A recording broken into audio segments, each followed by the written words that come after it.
You haven't changed. That's the thing you come back to. You've watched it happen to others, watched colleagues acquire authority and become slowly less reachable. Watch the quality of their attention shift. Watch them stop finishing other people's sentences because they stopped listening to the middle parts. You've identified the mechanism with some precision. You know what power does to people. You've decided it hasn't done it to you, on the grounds that you can see it clearly in others, and people who are infected by something typically cannot see it. This is a reasonable argument. It is also the argument that power wants you to make. There is a specific behavior that people who hold authority perform consistently. Without naming it, they begin to experience the agreement of others as evidence, not consciously, not through any decision. The world around a powerful person gradually reorganizes itself to produce fewer points of genuine friction. And the person in the center of that reorganization reads the smoothness as confirmation. They are not stupid. They are not naive. They are doing exactly what any perceptual system does when the feedback it receives becomes systematically skewed. They update toward what the feedback says. What they cannot see is that the feedback has changed, not its content necessarily, its structure. The environment around authority produces a specific kind of information, accurate on the surface, curated below it. And the person receiving this information, over time, begins to mistake the curation for the world. This is what power actually does, not the dramatic version, not the tyrant, not the megalomaniac, not the person who began with bad values and magnified them. The dramatic version is real, but it is not the mechanism most people who hold power need to understand, because most people who hold power are not tyrants. They are people who became, slowly and without noticing, a less correctable version of themselves. And the corruption, if that word even applies, is not in their values. It is in their access to the conditions that would challenge those values. What you lose first is friction, and with it, the specific capacity that friction was the only thing developing. The power fantasy this script is offering is not that you can become immune to this mechanism. Nothing makes you immune.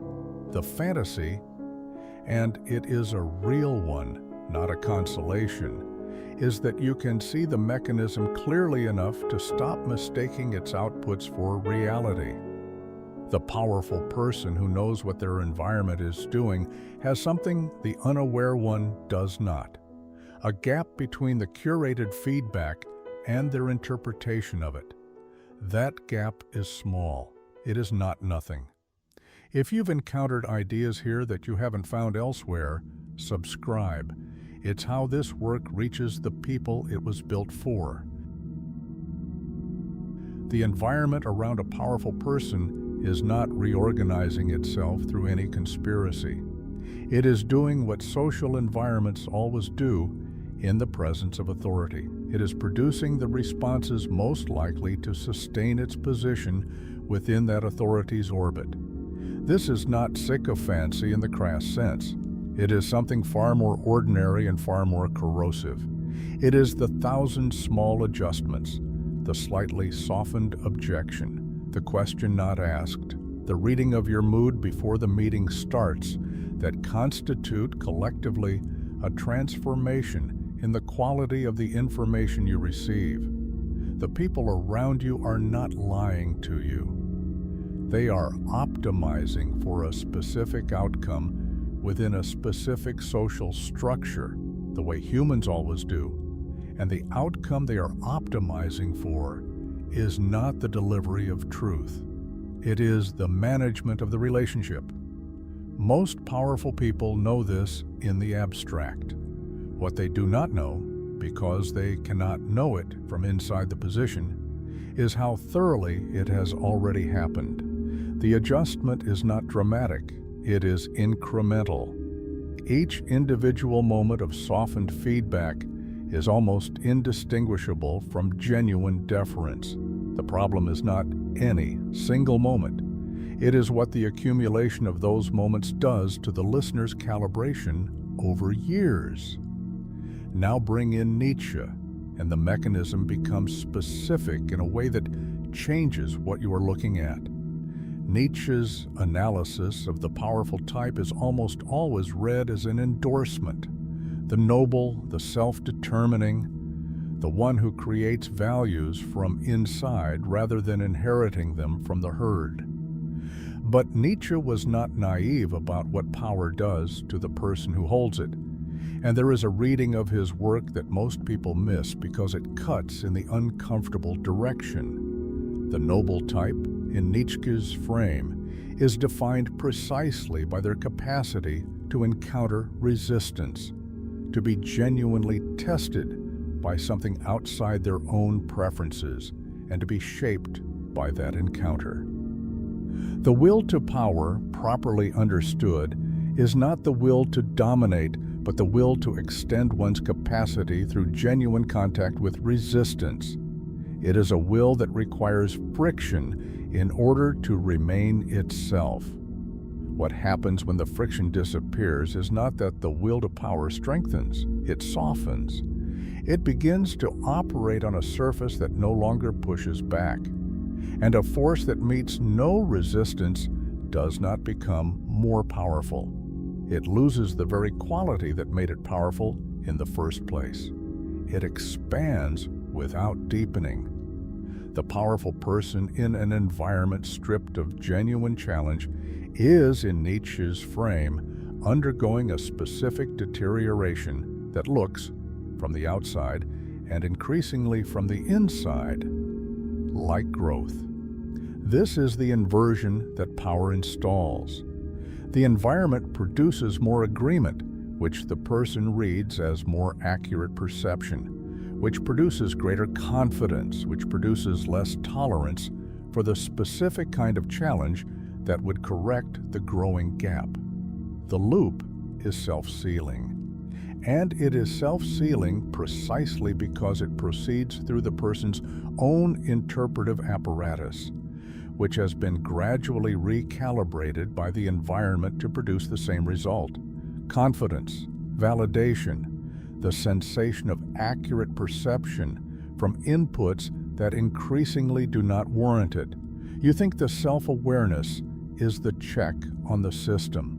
The system has already incorporated your self-awareness as one of its variables. Apply this somewhere you haven't braced for. Not to the CEO who stopped listening, not to the politician who lost contact with constituents.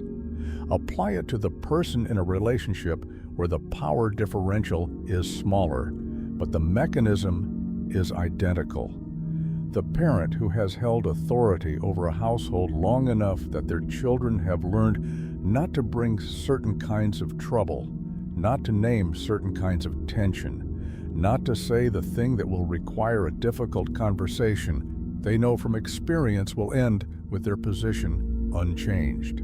The parent does not experience this as a transformation in the quality of their information. They experience it as a reasonably harmonious household.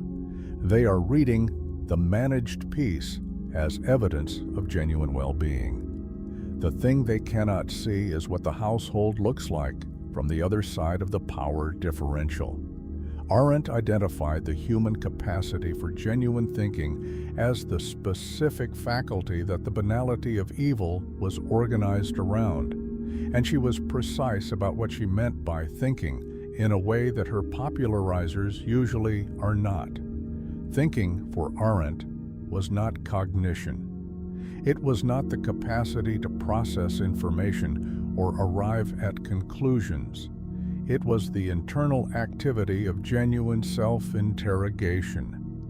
The willingness to encounter one's own premises as premises, to hold one's own positions at a slight remove and ask whether they are actually warranted, to remain in the uncomfortable position of the person who is not yet finished deciding. She called it the soundless dialogue of me with myself. What Eichmann had lost, and what made him the purest case of a certain kind of failure, was not intelligence. He had access to all the relevant information. What he had lost was the capacity to think in this specific sense, to step outside the categories that his position provided, and ask whether those categories bore any relationship to the actual moral weight of what was happening. He was not thinking from inside his own premises. He was processing from inside his position's premises, and the two had become indistinguishable to him. Power produces a version of this in people who are not Eichmann, in situations that are not catastrophic, through a mechanism that is much harder to name, because it does not announce itself as a moral failure. The powerful person does not stop thinking. They begin, over time, to think primarily from within the frame that their position has provided, from within the categories that their authority makes available, and the question of whether that frame is accurate, whether it bears any relationship to the reality it purports to describe, becomes less and less available to them. Not because they are incurious, because the environment is no longer producing the friction that would require genuine self-interrogation. Arendt's word for what this produces is not corruption, it is thoughtlessness, not as stupidity, but as the specific condition of the person who has stopped encountering their own mind as something that requires examination. The thoughtless person is not wrong about everything. They may be right about most things. What they have lost is the capacity to know which things they are wrong about, because the mechanism that would have told them, the uncomfortable encounter with a perspective that genuinely resists assimilation, has been gradually removed by the very environment that their position created. Frankl wrote about the space between stimulus and response as the site of specifically human freedom. He meant this as a description of what remained available even under the most extreme conditions of deprivation, the capacity to choose one's response, to not be fully determined by what arrives. What he did not develop, because his context was deprivation rather than abundance, is what happens to this space under conditions of power. The space between stimulus and response, under conditions of sustained authority, does not remain constant. It changes. Specifically, it narrows. Not because the person becomes more reactive in the ordinary sense. They may become calmer, more deliberate, more apparently measured. It narrows because the stimuli themselves change. The information arriving at the powerful person has been pre-processed by the environment in a way that removes the elements most likely to require genuine response. The challenging perspective has been softened before it arrives. The inconvenient data has been framed before it lands. The difficult question has been anticipated and answered by the questioner in their head before they asked it, in a way that produces a different question. The powerful person receives a stimulus that is already partially digested, and they respond to the digested version, and the space between the original reality and their response is not the space Frankl was describing. It is something else. The distance between a managed representation and a managed reaction. The powerful person who believes they are exercising genuine discernment is often exercising discernment within a stimulus field that has already been curated to produce the discernment their position requires. Now here is where this becomes genuinely uncomfortable, because this is where the mechanism implicates the thing you are most certain is immune to it. Jung's concept of the persona the interface between the private self and the social world, built in response to what the environment rewards and punishes, is not pathological. Every person has one. The problem is not the persona's existence, but its relationship to what lies beneath it. The well-individuated person, in Jung's frame, has a persona that is permeable, that can be temporarily released in relationships of genuine trust, that does not absorb the entire available psychic energy at the expense of the private self beneath it. Power thickens the persona, not through any choice, through the continuous demand to function at the level of position, to be consistently and in almost every context the person that authority requires you to be, the CEO, who is always the CEO. The parent whose role as parent has gradually colonized every other mode of self-presence. The professor who is, even in social contexts, in the posture of the professor. The persona does not thicken all at once. It thickens through 10,000 small occasions on which the role was what the situation required, and through the progressive attrition of the occasions on which the role could be safely released. What the thickened persona produces, and this is the part of Jung's analysis that is almost never applied to power, is not arrogance. It produces a specific narrowing of what the person can genuinely receive from others. The persona that is very thick is a persona that has few apertures through which reality can enter. It is a persona that encounters most things through the interpretive apparatus that the role has built, which means it encounters most things in terms of their relevance to the role, their implication for the position, their manageability within the frame that authority provides. The shadow, the parts of the self that are not organized by the persona, that carry the capacities and vulnerabilities the role does not use, recedes. And with it recedes the specific quality of self that was most available to genuine encounter with another person's reality. The powerful person becomes, over time, someone who can be encountered at the level of the role far more easily than they can be encountered at the level of the person. This is not a character flaw. It is a structural consequence of sustained authority. And the tragedy is that the people around them who have learned over years to engage with the role rather than the person reinforce the very condition they are now operating within. Fromm's distinction between the biophilous orientation, the character that is drawn toward growth, genuine encounter, the new and the uncertain, and the necrophilous orientation, the character drawn toward control, predictability, the managed and the fixed, is not a description of conscious preference. It is a description of what sustained experience of certain kinds of relationship produces over time.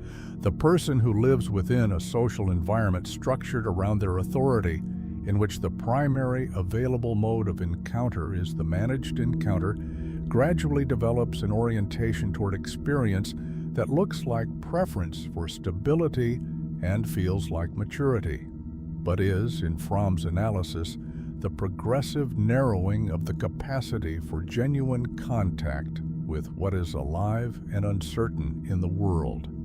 This is the deformation power installs that has no name in the vocabulary of power.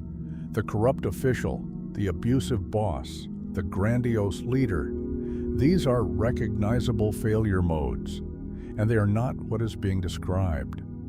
What is being described is the person who remains, in every measurable sense, a good person, honest, thoughtful, genuinely trying, and who has nonetheless become, through the accumulated operation of their position's environment, someone who is less available to the specific qualities of experience that require something other than position to access, less available to genuine surprise, less available to the experience of being wrong in a way that reshapes something, less available to another person's reality arriving as something that requires actual response rather than managed acknowledgement, less available to the specific discomfort of not knowing, of being in the presence of uncertainty that cannot be resolved by what position provides.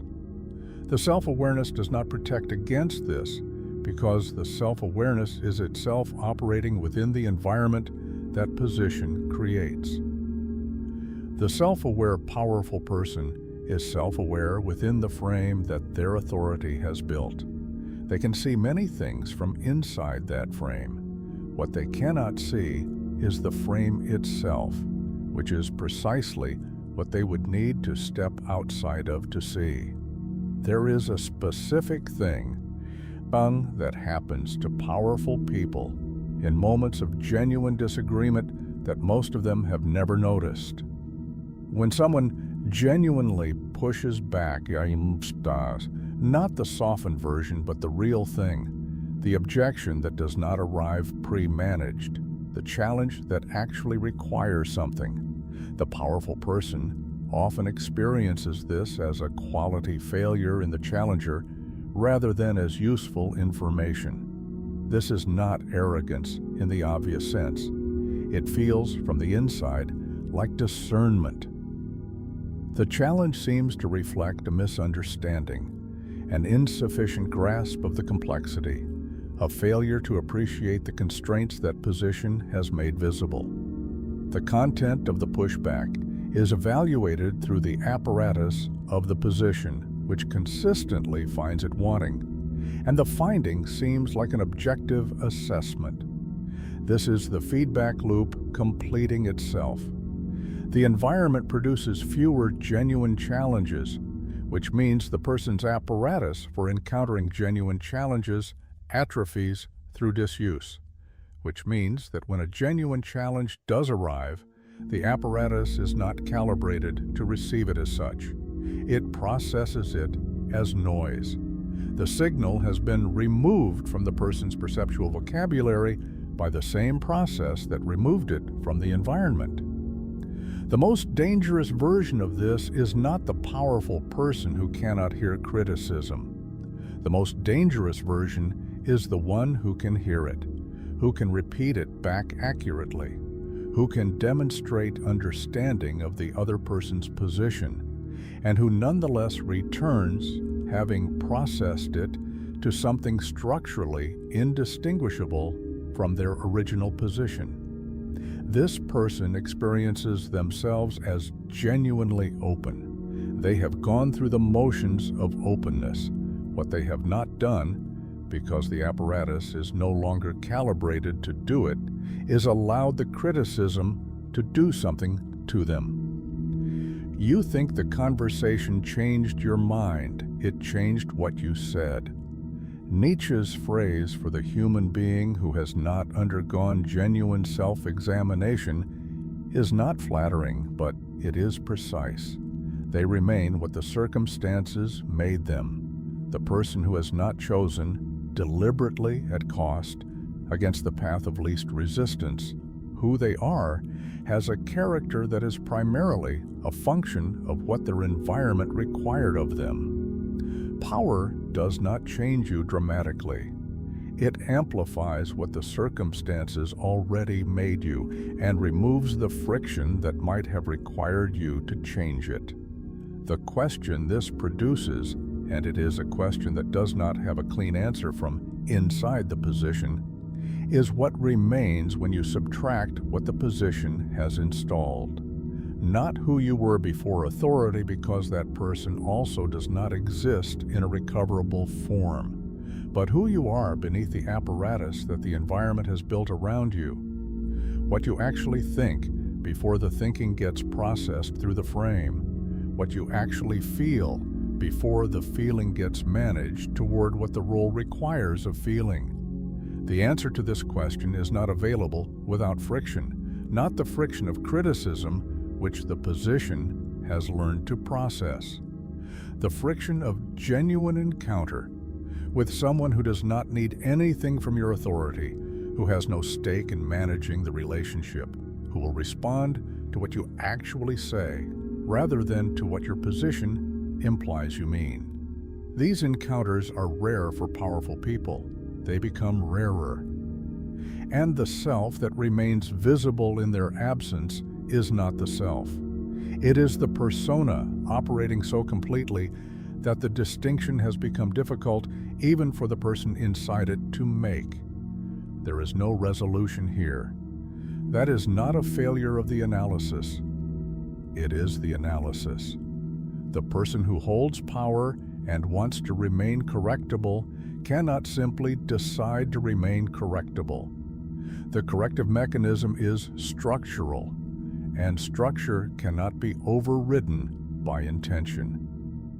What is available is something smaller and more honest, the recognition that the smoothness is a signal, not a confirmation, that the agreement is information about the environment, not about the quality of the thinking, that the rarity of genuine challenge is a measure of how thoroughly the position has reorganized the information field, not a measure of how right you have been. The person who knows this does not thereby escape the condition. They hold authority within an environment that has already been shaped by that authority, and that shaping is not undone by recognizing it. What changes is only the quality of the relationship to what the environment produces, the slight gap between the curated feedback and the interpretation, the small and necessary suspicion that the map is being adjusted by the territory rather than the other way around. That gap is not enough to reverse what power has done. It is enough to begin to live honestly inside it. The mechanism is still running. Now you know what it has been doing.